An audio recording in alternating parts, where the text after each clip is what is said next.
Sam za pathum na chang khata changa changa pathian mangai na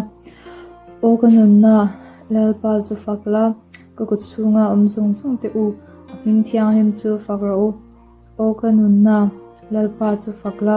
athil ti that zong zong chu theine su ani chuan ikholo na zong zong anga dem thina inat na zong zong atidam thina bora na lak ata inun chu atlan thina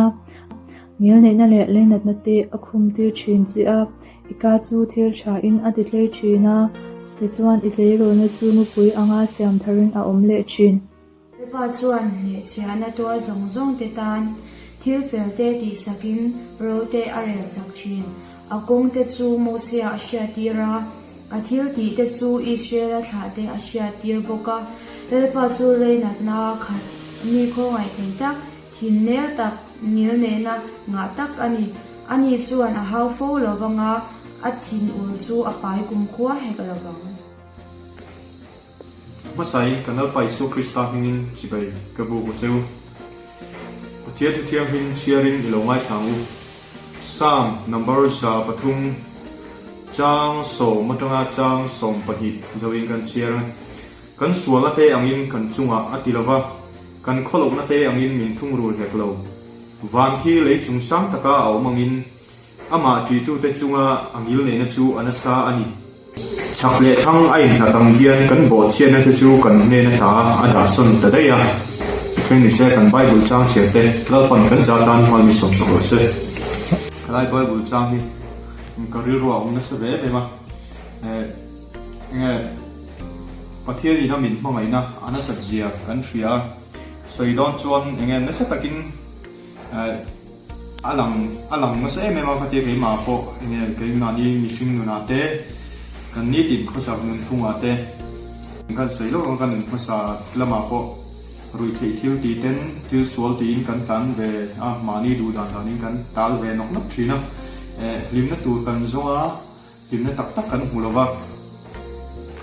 kan hei lai chang so ma pon ching ma kan sual ta in kan chunga atilova kan kholo na te angin min thung ru heklo atia ta riwat po hian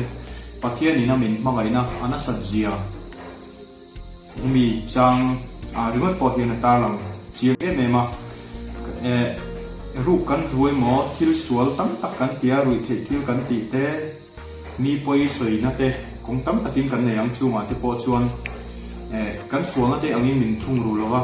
dal kan la pa pathian chuan a khongoi na in angil leina in min la poma pathian he na ama he na kir tu hian min du ema kan sual ber lai pon chaklo ber kan ni lai point angil leina in min la pom sam ani ti hi a chiang ema chuan hei chang som pakata po van khi le chung sang taka o mangin ama ti tu te chunga angil leina chu anasa ani atia adik khopa hei amang ina ana sabzia te tahian vana le in kar zawzia kan thria chung mishing ram thua na amri hot pon a in kar zawzia kan thria mangai na hi ana sabzia kan thria ni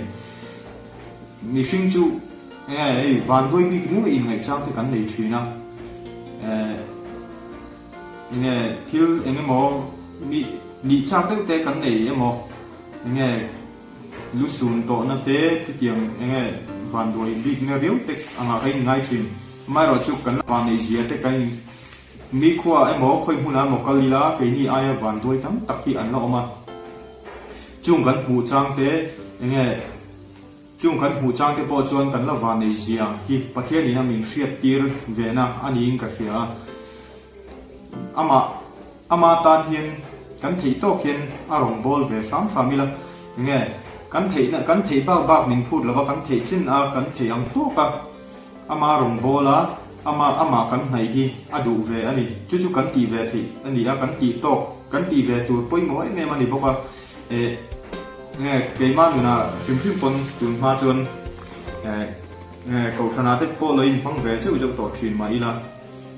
luk chang te kan nei a chunga te po chuan nge rui thei thil te kan han ti le thina nun lim na kan zong ani ma se nun lim na tak kan hulo kan chak chu tian hei ko thana te him na har thana te an lo oma khát te pona rui thei thil kan ti lai ten he ta bi kina chuan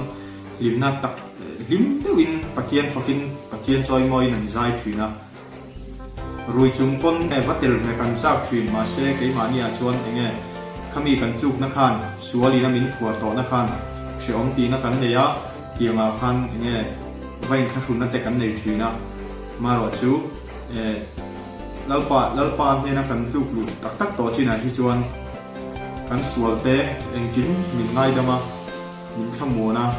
a hne na kum kho ong tur hian kan ti ve thei tok a hnung zui tur hian ka thlai member te ka thlai pui te kan som chu ni